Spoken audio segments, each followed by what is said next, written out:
नमस्कार विद्यार्थी मित्रों, my self Satish Goyal from Sajjan English medium school नाटेज Una. तो विद्यार्थी मित्रों, आज आप अपने स्टैंडर्ड का चैप्टर नंबर 10 भारत गौरव पढ़ने जा रहे हैं। भारत गौरव, भारत संसार, जो हमारा भारत देश है वो भारत संसार के प्राचीन देशों में से एक है। ये संसार के जितने भी देश है उसमें से सबसे पुराना और प्राचीन देश ये है। यहाँ के प्राचीन निवासी आर्य थे।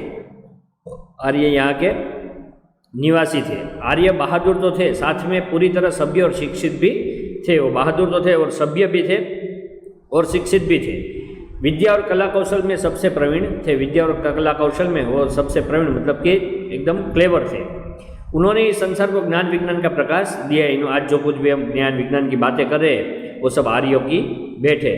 ये कविता में राष्ट्रकवि मैथिली शरण गुप्त ने भारत के अतीत का शानदार चित्र प्रस्तुत किया है। जो हमारा अतीत है उसका शानदार चित्र इस कविता के कवि मैथिली शरण गुप्त, जिसको भारत सरकार ने राष्ट्रकवि का भी पदवी दी है। पहले थोड़े लेखक के बारे में जान ले। मैथिली शरण गुप्त का जन्म सन 1886 और निधन सन 1964 में हुआ था। उनका जन्म झांसी जिले के चिर गांव में हुआ था। मतलब उत्तर प्रदेश में झांसी है, झांसी जिला है, वहाँ पे पास एक चिर गांव नामक गाँव है, वहाँ पर उसका जन्म हुआ था। बाल्यावस्था से ही कविता में इनकी रुचि थी। उनको बाल्यावस्था से मतलब बचपन से ही कविता में ज़्यादा रुचि थी। इनकी प्रारंभिक रचनाएं हिंदी की पत्रिका सरस्वती में प्रकाशित हुई। इनकी प्रारंभिक रचनाएं मतलब उन्होंने जो भी कविता बनाई वो हिंदी की पत्रिका सरस्वती नामक थी, उसमें उसके प्रकाशित हुई, मतलब उसमें प्रिंट हुई। महावीर प्रसाद द्विवेदी के प्रोत्साहन ने उन्हें इनके कवि व्यक्तित्व का परिष्कार कर दिया। राम भक्ति में शराब और पारिवारिक संस्कारों ने इन्हें राम काव्य लिखने के लिए प्रोत्साहित किया और तत्कालीन राष्ट्रीय परिस्थितियों से प्रभावित होकर इनकी कविताओं में राष्ट्रीय चेतना और स्वदेश गौरव की गूंज सुनाई देने लगी। महावीर प्रसाद द्विवेदी ने उसे प्रोत्साहन दिया और कवि व्यक्तित्व का परिष्कार किया। मतलब जो उसके अंदर खूबियाँ थी उसको महावीर प्रसाद द्विवेदी ने मैथिली शरण गुप्त को बताया कि तुम्हारे अंदर ये खूबियाँ है। और वे सदैव राम भक्ति में तरबतर रहते थे और उनके परिवार के संस्कार भी थे, इसलिए वो राम काव्य लिखने लगे। धीरे धीरे वो राष्ट्रीय देश की परिस्थिति को भी देखा। जब भारत आज़ादी की लड़ाई चल रही थी और इसलिए उन्होंने वो परिस्थिति से प्रभावित होकर राष्ट्रीय चेतना जगाने के लिए और स्वदेश गौरव की गुण सुनाई दे ऐसी कविताएं वो लिखने लगे। इसी कारण ये राष्ट्रकवि के संबोधन से प्रसिद्ध हुए। भारत भारती, साकेत, पंचवटी, यशोधरा, विष्णुप्रिया आदि इनकी प्रमुख रचनाएं हैं।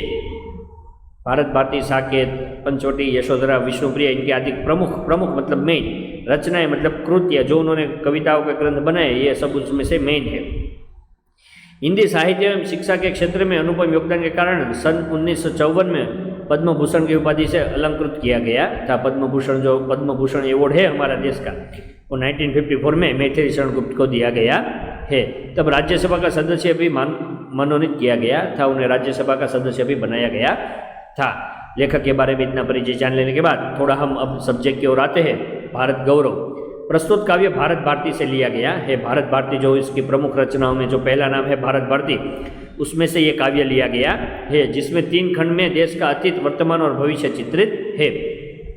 गुप्त जी ने भारत के अतीत का गौरवशाली चित्र प्रस्तुत किया है और इन्हीं विशेषताओं के आधार पर उसे विश्व के सिरमौर पद पर प्रतिष्ठापित किया गया है। प्रस्तुत कविता में मैथिली शरण गुप्त जी ने भारत का अतीत गौरवशाली चित्र प्रस्तुत किया। अतीत मतलब हमारा भूतकाल जो एकदम गौरवशाली था वो प्रस्तुत किया है। और इन्हीं विशेषताओं से के आधार पर वे कहते हैं कि भारत सिरमौर मतलब कि सबसे ऊंचे पद पर है।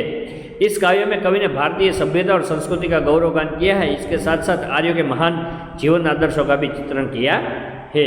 हमारी जो भारतीय सभ्यता और संस्कृति है उसका गौरवगान किया है, उसकी यहाँ पर क्या है गुणगान किए है और साथ में आर्यों के जो महान जीवन आदर्श थे उनका भी चित्रण किया है। तो आओ कविता की ओर बढ़ते हैं। भूलोक का गौरव, प्रकृति का पुण्य लीला स्थल कहाँ, फैला मनोहर गिरी हिमालय और गंगा जल जहाँ, संपूर्ण देश से अधिक किस देश का उत्कर्ष है, उसका की जो ऋषि भूमि है वह कौन, भारतवर्ष है।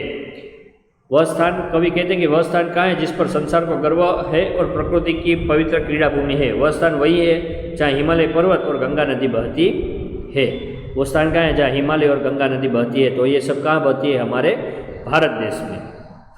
दुनिया के सभी देशों में सबसे अधिक श्रेष्ठ देश कौन सा है? वह देश और कोई नहीं, यह ऋषि भूमि भारतवर्ष ही है। संपूर्ण देशों से अधिक देश किस देश का उत्कर्ष है? उसका ही जो ऋषि भूमि वह कौन है? भारतवर्ष है। संपूर्ण देशों में, दुनिया में जितने भी सारे देश है उसमें से सबसे अधिक और श्रेष्ठ देश कौन सा है? तो जो ऋषि भूमि है वो भारतवर्ष है। हाँ वृद्ध, भारतवर्षी संसार का सिरमौर है, ऐसा पुरातन देश कोई विश्व में क्या और है? भगवान की भवभूतियों का यह प्रथम भंडार है, विधि ने किया नर सृष्टि का पहले यही विस्तार है। हाँ यह वृद्ध, भारतवर्षी संसार का सिरमौर है, ऐसा पुरातन देश कोई विश्व में क्या और है? हाँ ये वृद्ध बोला गया है भारतवर्ष को। एक्चुअली वृद्ध नहीं है, पर दुनिया जब से बनी है, लोगों का कहना है कि जब से पृथ्वी का निर्माण हुआ है तब से भारत देश है, इसलिए वो संसार का सिरमौर है। हाँ यह बूढ़ा भारतवर्ष संसार का सर्वश्रेष्ठ देश है। प्राचीन देशों में इसके मुकाबले दूसरा कोई देश नहीं है। प्राचीन मतलब कि जो पुराने देश है उसमें से इसके मुकाबले कर सके ऐसा कोई देश नहीं है। भगवान की भवभूतियों का यह प्रथम भंडार है, विधि ने किया नर सृष्टि का पहले यही विस्तार है। भगवान ने संसार में वैभव के जो स्थान सबसे पहले बनाए उनका प्रथम भंडार इसी देश में हुआ था। संग्रह से भगवान ने जो भी सुख सुविधाओं रूपी जो भी कुछ बनाया था उसका प्रथम भंडार मतलब प्रथम संग्रह कहाँ गया था? यही देश में। ब्रह्मा ने मानव सृष्टि का विस्तार भी यहीं से किया है। विधि ने किया नर सृष्टि का पहले यह विस्तार है। विधि मतलब ब्रह्मा जी ने नर सृष्टि का विस्तार किया है, मतलब जब आदमी और ये जो मानव सृष्टि बनाई तो सबसे पहले उसने कहाँ बनाई थी? हमारे देश में। यह पुण्य भूमि प्रसिद्ध है, इसके निवासी आर्य है, विद्या कला कौशल सबके जो प्रथम आचार्य है। संतान उनकी आज यद्यपि हम अधोगति में पड़े, पर चिन्ह उनकी उच्चता के आज भी कुछ खड़े है। यह पुण्य भूमि भारतवर्ष प्रसिद्ध है, इनके निवासी आर्य है। भारतवर्ष की यह पवित्र धरती सारे विश्व में प्रसिद्ध है। इस देश के निवासी कौन है? आर्य है। इन्होंने संसार में सबसे पहले विद्या कला और कौशल का ज्ञान दिया है। अब देखो तो प्राचीन भारत में जब अंग्रेजों मुगलों से पहले का जो देश था आर्यों के समाज में बहुत साल पहले का, तब आयुर्वेदिक चरक जिन्होंने कई सारे आयुर्वेदिक की खोज किए थे, ऑपरेशन भी किए थे, बराबर खगोल विगोल का ज्ञान वो भी भारत वालों ने ही दिया था, जीरो। बहुत सारी ऐसी जो आज विज्ञान पश्चिम देश वाले बोल रहे हैं कि हमने इन्वेंट किया, ये इन्वेंट किया विमान। तो रामायण में, महाभारत रामायण में देखो आप तो रावण है वो पुष्पक विमान लेकर आता था। राम भगवान भी जब रावण से युद्ध करके जीते थे तो वही पुष्पक विमान में वो अयोध्या आए थे, क्योंकि उस जमाने में नहीं था ये सब। तो ये सब जो कितनी भी खोज आज हुई है उसका जो मेन है वो आर्य है, उन्हीं ने अपने ग्रंथों में लिखा था। लेकिन वो ग्रंथ जब अंग्रेज आए तब वो सारा ग्रंथ ले गए और सारी शोध अपने नाम करने लगे। संतान उनकी आज यद्यपि हम अधोगति में पड़े, पर चिन्ह उनकी उच्चता के आज भी कुछ खड़े हैं। संतान मतलब हम आर्यों की संतान है। यद्यपि उन आर्यों की संतान आज बुरी दशा में हम फंस गए हैं, फिर भी उनके महान चरित्र के कुछ निशान आज भी मौजूद है। उनके महान चरित्र के निशान आज भी कहीं पर मौजूद है, हर एक में मौजूद है। वे आर्य ही थे जो कभी अपने लिए जीते न थे, वे स्वार्थरत हो मोह की मदिरा कभी पीते न थे। संसार के उपकार हित जब जन्म लेते थे सभी, निश्चित होकर किस तरह वह बैठ सकते थे कभी। कभी कहते कि वे आर्य ही थे जो अपने जीवन को कभी अपने लिए अपना नहीं समझते थे। मतलब आर्य थे, जो आर्य थे हमारे पूर्वज, वो अपने जीवन को अपने लिए न जीते थे, मतलब अपना नहीं समझते थे। वो दूसरों के भलाई करने में उसका ज़्यादा उद्देश्य था। उन्हें कभी अपने ही लाभ का मोह नहीं होता था, उन्हें कभी अपनी स्वार्थी नहीं थे। मेन बात कवि के कहने की बात क्या है कि वो स्वार्थी नहीं थे। वे संसार का उपकार करने के लिए जन्म लेते थे, फिर वे निष्क्रिय होकर कैसे बैठ सकते थे। वो संसार पर उपकार करने के लिए जन्म लेते थे, संसार का उपकार करने के लिए।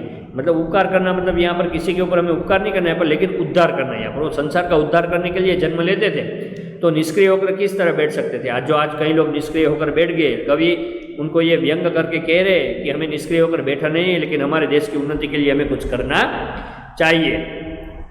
तो मैं शॉर्ट में आपको कविता का सार बता देता हूँ कि ये जो भूलोक का गौरव भारत प्रकृति की पुण्य लीला स्थली है। हमें अपने हिमालय और गंगा जल पर गर्व है, हिमालय और गंगा जल पर हमें गर्व है। भारत ऋषियों की भूमि है, संसार में सबसे पहले उन्नति इसी देश की हुई है। संसार में जितनी भी उन्नति हुई सबसे पहले ये देश की हुई है। संसार का सिरमौर है ये। भारत संसार का सबसे पुराना देश है। संसार की तरह तरह की संपत्तियों का सबसे पहले यहीं पता चला। मानव सृष्टि का भी विस्तार यहीं से हुआ है। विद्या कला कौशल में सबसे आगे।